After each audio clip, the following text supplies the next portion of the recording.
My mom stole my college fund for her wedding, so I crashed it, exposed her, and got her arrested. Hello, read it. My name is Jenna, and I'm 19 years old. For most of my life, I believed I had a future. Not in a vague, wishful way, but in a real, tangible sense. I had spent years working hard, keeping my grades up, staying out of trouble, all because I knew that in the end, I had a safety net, my college fund. It wasn't just some small savings account. It was everything. It was the one thing that had been promised to me, the one thing I knew I could count on. My dad had set it up before he passed away, making sure I would have the chance to go to college without worrying about money. He had been smart enough to keep it separate, protected, locked away until I was old enough to use it. It was my way out, my fresh start, my one chance at something better. But then, 3 months before I was supposed to leave for school, my mother stole it. I should have seen it coming. My mother, Vanessa, had never been the responsible type. She was beautiful in the way that only came with expensive upkeep. Flawless skin, professionally styled hair, a wardrobe full of designer clothes, all funded by whichever husband she was currently manipulating. She had a pattern, a routine she followed like clockwork. Marry rich, spend lavishly, drain the man dry, and move on before he realized what had happened.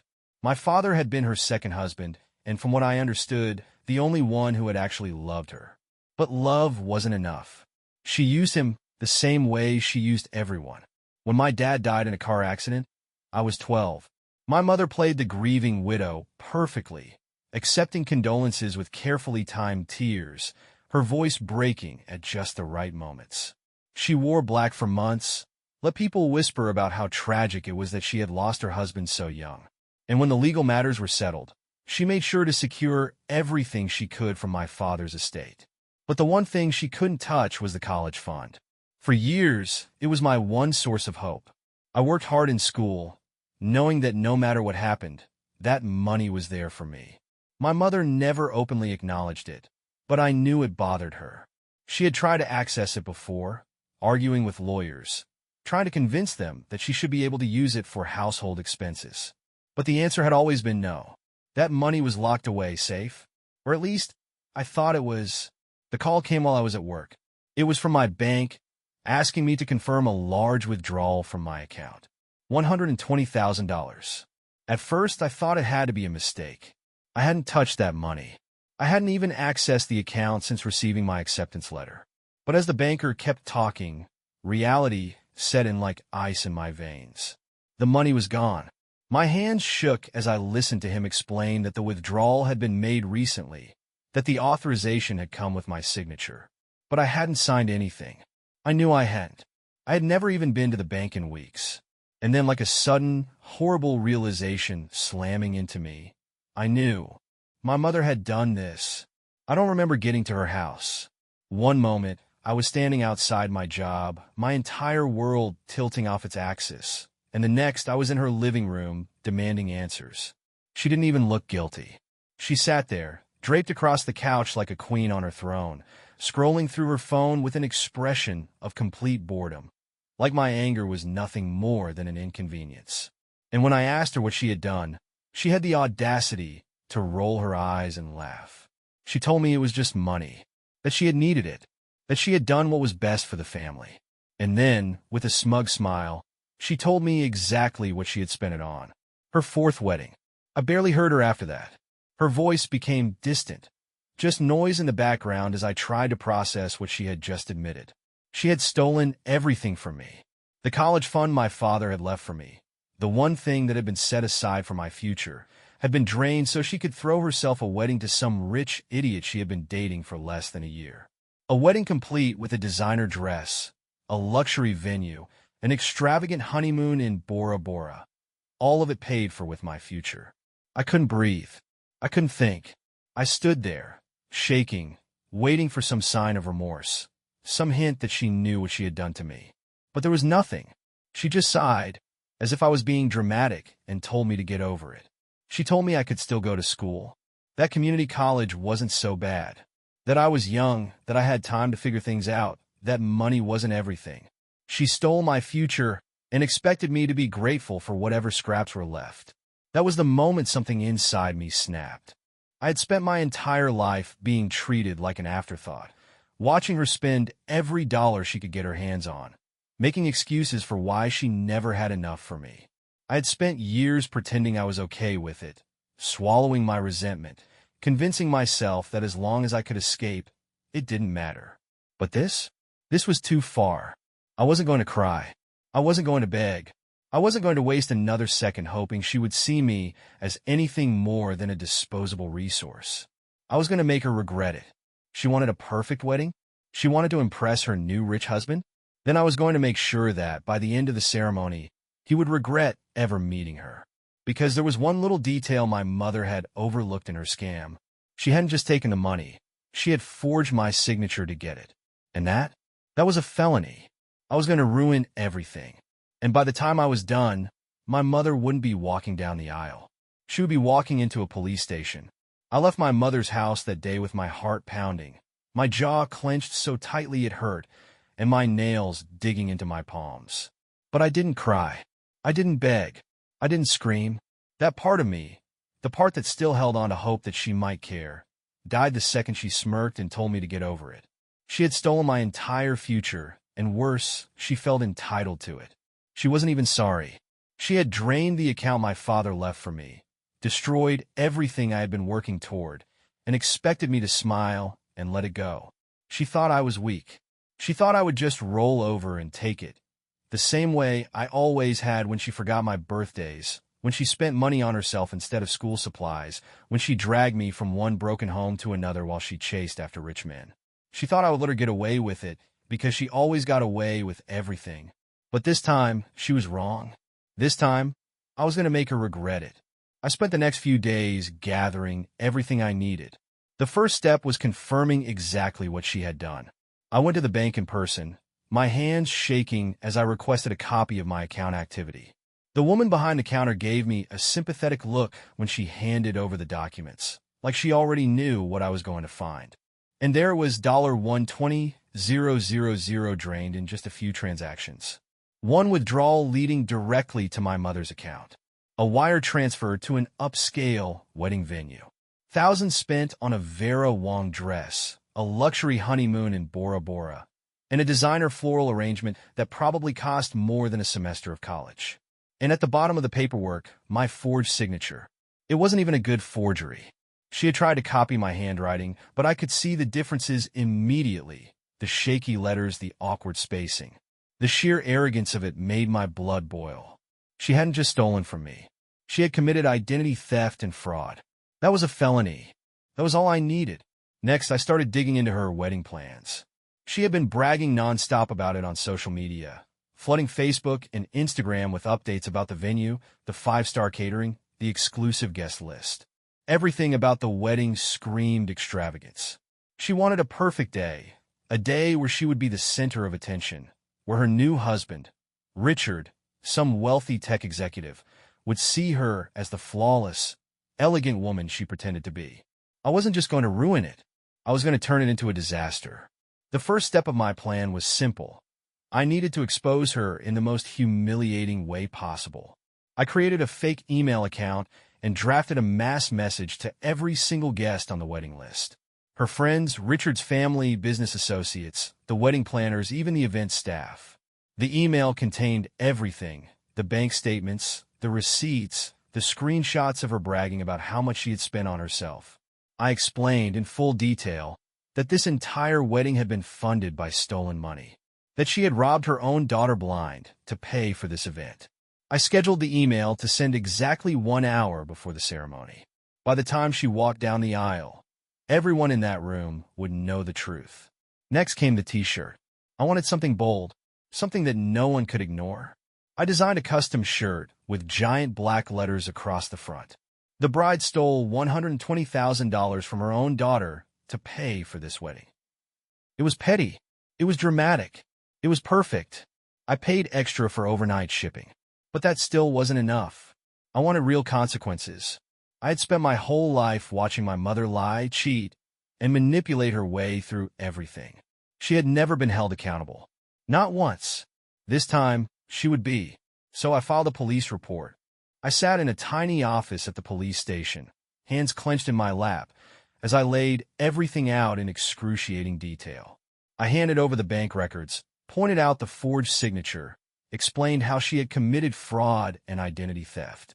The officer taking my report didn't even try to hide his disgust. He told me that, given the amount stolen, she was looking at serious legal consequences. If convicted, she could face years in prison. I told them exactly where she would be on Saturday at 3 p.m. sharp. Then, I sat back and waited. By the time the wedding day arrived, I was buzzing with anticipation. My mother had no idea what was coming.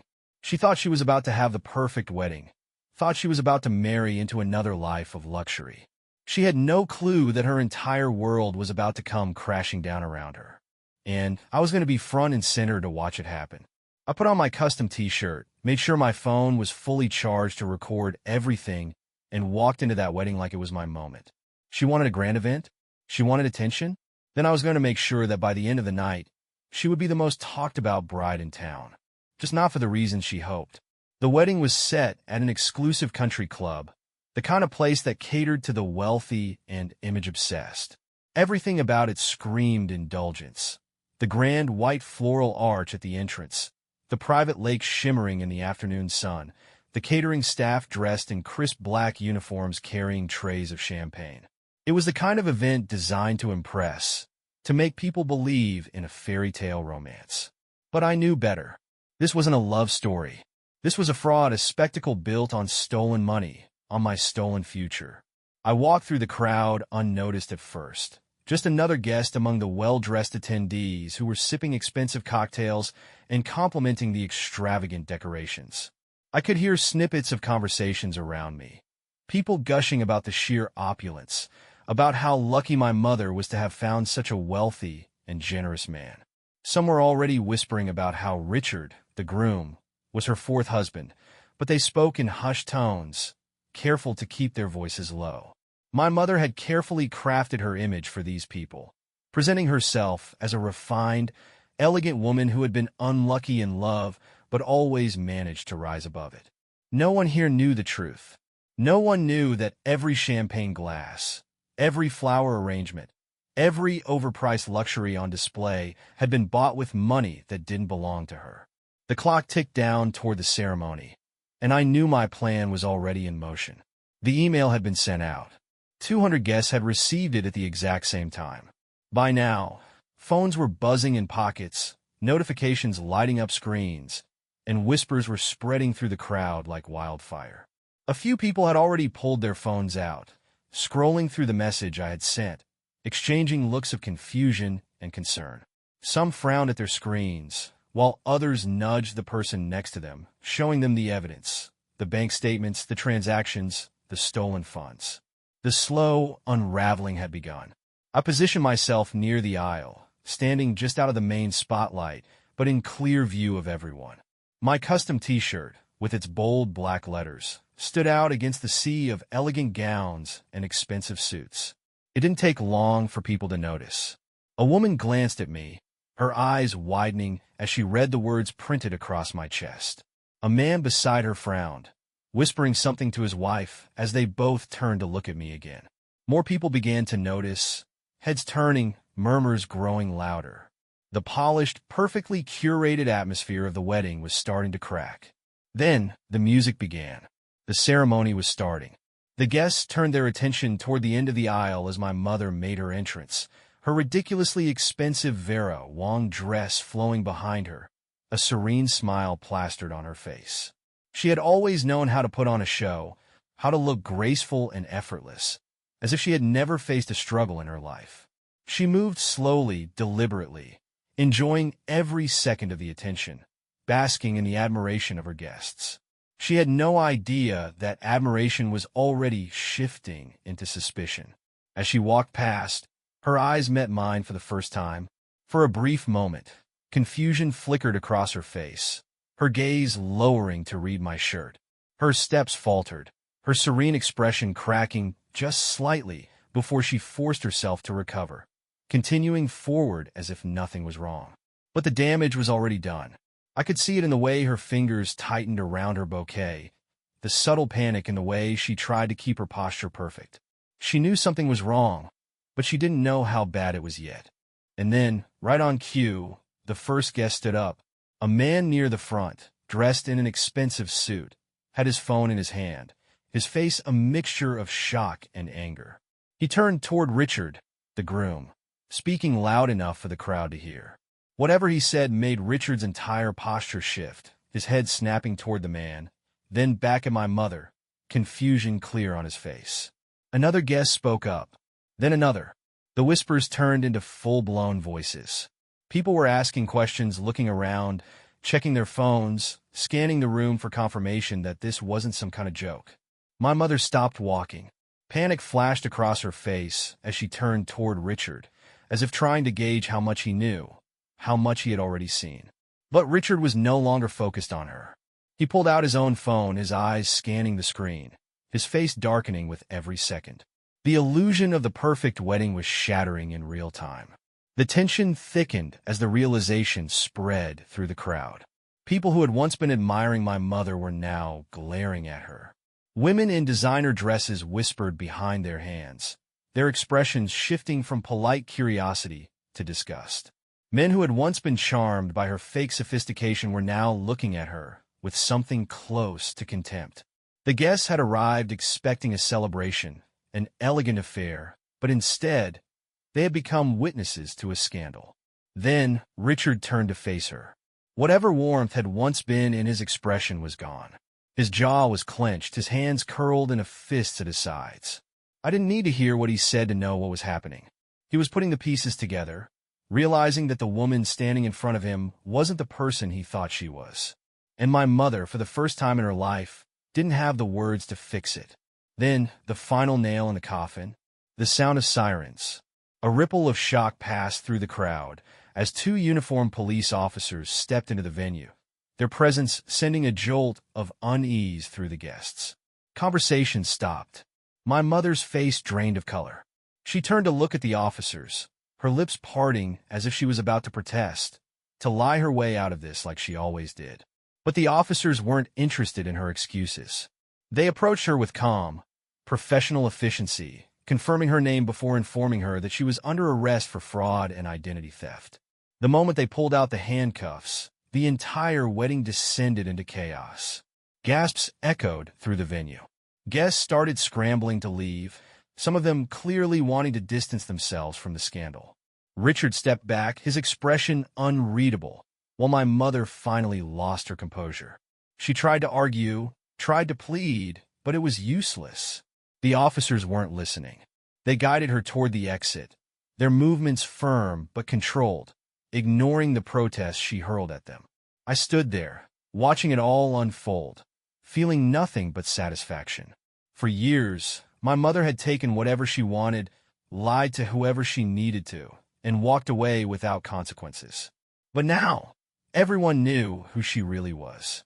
There was no charming her way out of this. No wealthy husband to cover for her. No carefully curated image to protect her. She had stolen my future. And now, her own future was gone. As she was led out of the venue, the weight of everything hit me at once. The money was gone, but so was she. I wasn't the weak, disposable daughter she had always seen me as. I had won, and for the first time in my life, I was finally free. The wedding had turned into a full-blown disaster. My mother's arrest had been the final blow, but the destruction went far beyond that. Guests had scattered like startled birds, their perfectly planned evening ruined by scandal. The country club staff scrambled to regain order, but it was useless. The bride had been escorted out in handcuffs. The groom stood frozen in disbelief, and the whispers swirling through the air had transformed into full-blown gossip. I stood in the center of it all, watching as the mess unfolded around me, feeling a strange sense of detachment. I had thought this moment would bring me nothing but satisfaction, that I would relish the sight of my mother being dragged away to face the consequences she had always avoided. And in a way, I did. But there was something else lingering beneath the surface, something heavier than I expected. It wasn't guilt, not even close. It was the weight of finality. For years, I had known my mother was a fraud, a selfish woman who cared only about herself. But now, everyone knew. She had spent her life maintaining an illusion, convincing people she was someone worth admiring. That illusion had been shattered in front of hundreds of people. There was no coming back from this. As I turned to leave, I caught a glimpse of Richard, my mother's would-be husband. He was still standing at the altar, his hands resting on the back of a chair, his head bowed. He hadn't said a word since the police arrived. His phone was still in his hand, the screen glowing faintly with what I assumed was the email I had sent. His world had just been flipped upside down, and for a brief moment, I wondered if he was realizing how close he had come to ruining his life by marrying her. I had no sympathy for him. He had almost been her next victim, but he wasn't innocent. He had seen the red flags, ignored the warnings, believed her lies without questioning them. He was old enough, experienced enough to know better. He had nearly fallen for her act, but at least now, he would walk away before she could drain him dry. As I stepped outside, the night air hit me like a wave, cool and fresh against my skin. I felt lighter, as if the weight I had been carrying for years had finally started to lift. But I wasn't done yet. The police hadn't just arrested my mother. They had taken her into custody on serious charges. Identity theft and fraud weren't small offenses.